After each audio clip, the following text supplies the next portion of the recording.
Home guard welfare association के senior vice president एवं state president home guard Himachal Pradesh Shri Joginder Chowdiah जी हैं। सर, आपका हमारे चैनल पर स्वागत है। Thank you.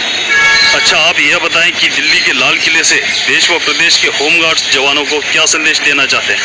सर, मैं इस वीरभूमि से ये संदेश देना चाहता हूँ कि साथियों, इस जगह से कई ऐतिहासिक फैसले जो है हमारे भारत सरकार द्वारा, हमारे प्रधानमंत्री मोदी द्वारा जो है लिए जाते हैं और उठाए जाते हैं।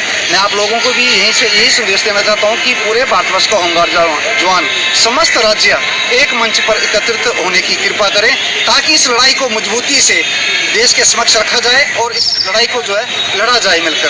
क्योंकि साथियों, हमारा पिछले 75 वर्षों से शोषण हो रहा है, इसलिए हम लोग जो है आज इस लाल किले की भूमि पर पहुंचे हैं कि हम सभी भाई जो है एक मंच पर इकट्ठा होकर जो है इस लड़ाई को लड़ सकें।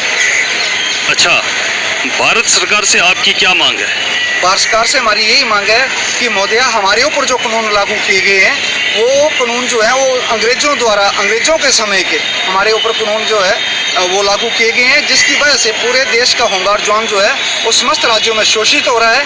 क्योंकि पीछे 1965 बिल का जो वाला दिया जा रहा था, हमारे डीजीपी जनरल, भारतवर्ष के डीजीपी जनरल भी बुलाए गए थे गृह मंत्रालय में सुझाव के लिए।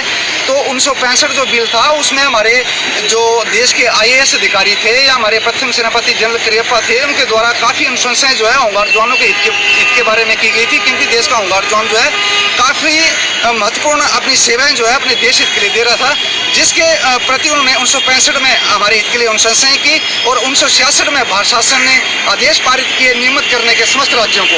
लेकिन वो जो आदेश थे वो भी इन अंग्रेजों के काले कानूनों की वजह से होमगार्ड जवानों को जो है नियमित करने में असमर्थ हुए।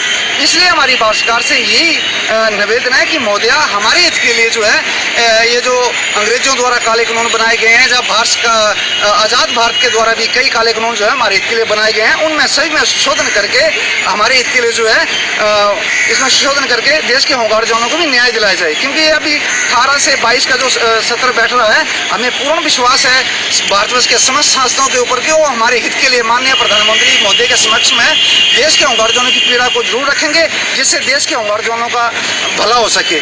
क्योंकि देश का होमगार्ड जवान जो है देश की विकट से विकट परिस्थितियों में या देश की कानून व्यवस्था में, अंतर्राष्ट्रीय मेलों में, अंतर्राष्ट्रीय चुनावों में देश का होमगार्ड जवान जो है बढ़ चढ़कर अपनी सेवाएं दे रहा है। यहाँ तक कि युद्ध स्तर तक भी देश का होमगार्ड जवान जो अपनी सेवाएं दे चुका है, जिसमें कई जवानों ने अपनी शहादतें व कुर्बानी तक भी दी हैं इन सेवाओं के दौरान।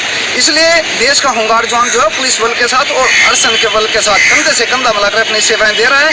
हमारी यही मांग है पूरे भारतवर्ष के समस्त सांसदों से या विधायकों से, मुख्यमंत्रियों से, माननीय प्रधानमंत्री मोदी से कि मोदिया, हमारे ऊपर भी ये जो काले कानून है इनमें संशोधन करके देश के होमगार्ड जवानों को भी देश की स्वतंत्रता में शामिल किया जाए। ये हमारी मांग है माननीय प्रधानमंत्री मोदी से, जो आज हम लाल किले से उनके समक्ष पहुंचाना चाह रहे हैं। अच्छा, एक आखिरी सवाल है। जैसा कि आप जानते हैं कि लोकसभा चुनाव 2024 भी होने वाला है, एक होमगार्ड के नज़रिए से इसे आप कैसे देखते हैं?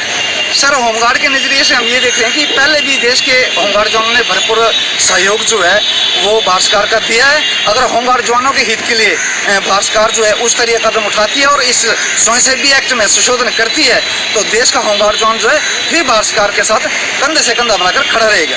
धन्यवाद जी। Thank you.